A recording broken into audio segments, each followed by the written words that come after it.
எல்லா ஊர்லேயும் கோயில் பிரகாரத்தில் யாராவது இறந்து போயிட்டாங்கன்னா கோயிலை சாத்துவார்கள், திருக்காப்பிட்டுருவாங்க. மலையாளத்தில் அப்படி கிடையாது. பலிபீடம் இருக்கிறதுனால தோஷம் கிடையாதுன்னு சாத்த மாட்டாங்க. ஆனால் தமிழகத்தில் அது உண்டு. இறைவனுடைய பலி போடக்கூடிய இடம் வெளியே இருக்கிறனால இந்த கோவிலை நடை சாத்துவது வழக்கம். இந்த ஊர்ல எம்பிரான் அதிபத்த நாயனார் வாழ்ந்ததுனால அவரை சிறப்பிக்க வேண்டி யாராவது ஒரு மீனவ அன்பர் தம்முடைய உடலிலிருந்து உயிர் போய் இறந்து விட்டால் அவருடைய உடலை கொண்டு வந்து இந்த சுவாமியினுடைய வாசல்ல கொண்டு வந்து வைப்பாங்க. அங்கிருந்து குருக்கள் நேரா சுவாமிக்கு போட்ட மாலையை எடுத்துட்டு வந்து தீர்த்தத்தை கொண்டு வந்து அந்த பிணத்திற்கு தெளிப்பார். இந்த மாதிரி சம்பிரதாயம் எந்த ஊர்லயும் கிடையாது, இந்த நாகப்பட்டினத்தில் மட்டும் உண்டு. இந்த சுதந்திரத்தை வாங்கி கொடுத்தவர் இது யாருக்காக தெரியுமா? அதிபத்த நாயனாருக்காக செய்தார் இறைவன். நாமெல்லாம் மீனவன் என்று ஒதுக்கி வைத்திருக்கிற அவர்களை இறைவன் அந்த பிணத்திற்கு இறைவனுடைய மாலை வந்து சாத்த முடியுமா? செய்கிற ஊர் இன்னும் நடந்து கொண்டிருக்கிறது.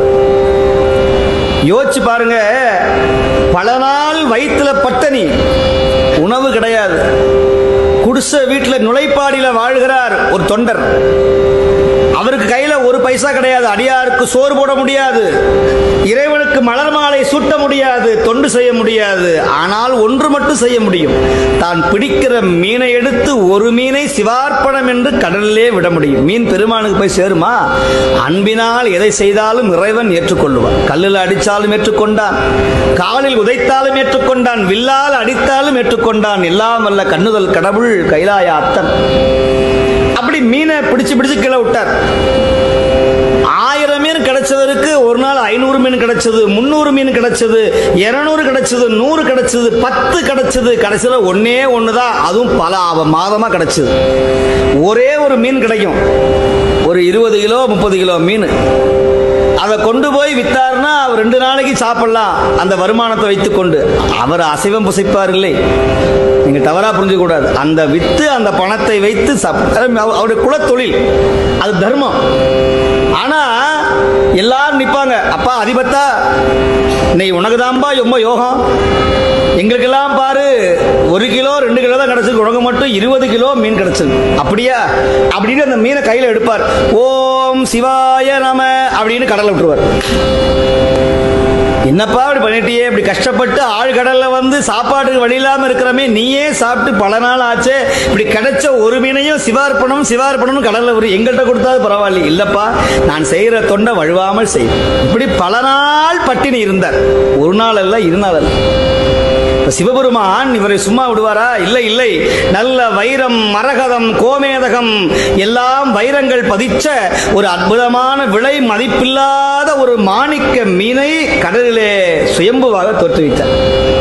இவர் ஆசை உள்ளவரா? இல்லை. கேடும் ஆக்கமும் கெட்ட திருவினார் ஓடையும் செம்பொன்னையும் ஒக்கவே நோக்குகிற சீலமிக்க அடியவர் திருக்கூட்டத்தில் சேர்ந்திருக்கிற இவரா இந்த நகைக்கும் வைரத்துக்கும் ஆசைப்படுவார்? இல்லை என்று சொல்லி அந்த மீனை எடுத்தார்.